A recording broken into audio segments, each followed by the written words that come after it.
ही समोरची ढगं दिसताय का तुम्हाला? किती खाली आली आहेत. डोंगर सुद्धा दिसत नाहीये. किती मोठमोठे डोंगर आहेत. सगळे आणि सगळे धुक्यात काळ्या ढगांमध्ये झाकले गेलेत.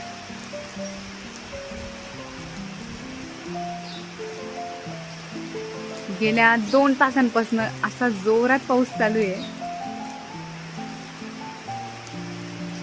बेडवरती बघू शकता तुम्ही, सगळं गवत उतरलंय, सगळं गवत उतरलंय.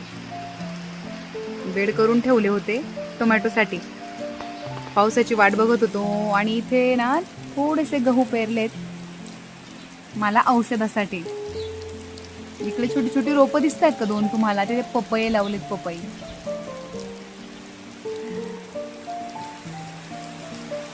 गेल्या 8 दिवसांपासून अशा निवांत पावसाची वाट बघत होतो की जो परत माघारीच जाणार नाही.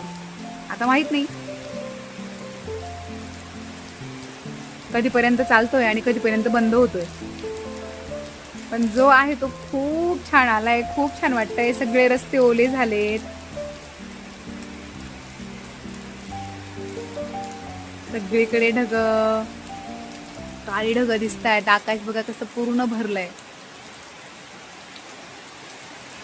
दूर दूर पर्यंत फक्त धुकं दिसतंय. झाडं सुद्धा स्पष्ट दिसत नाहीये. गार वारा येतोय आणि या झाडांच्या फांद्या, फुलं बघितले तुम्ही? मंदिराच्या मागे फुलं आहेत, ते फांद्या तुटल्या आहेत आणि काही फांद्या आम्ही कट केल्या आहेत कारण झाडं खूप मोठे झाले होते ना, म्हणून. आणि तुमच्यासोबत एक गोष्ट शेअर करायचीच राहिली. इथे ब्रह्मकमळाचं लावलेलं झाड आहे. तर याला इतकी छान ब्रह्मकमळं उमलली होती. अरे अरे अरे, माझ्या कशा लक्षात राहिलं नाही तुमच्यासोबत शेअर करायचं, काय माहिती. असो, नेक्स्ट टाइम परत कळायला लागल्या की तुम्हाला नक्की दाखवेन.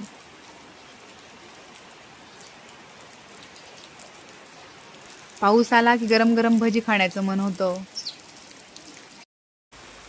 चला तर मग भेटूया पुढच्या ब्लॉगमध्ये.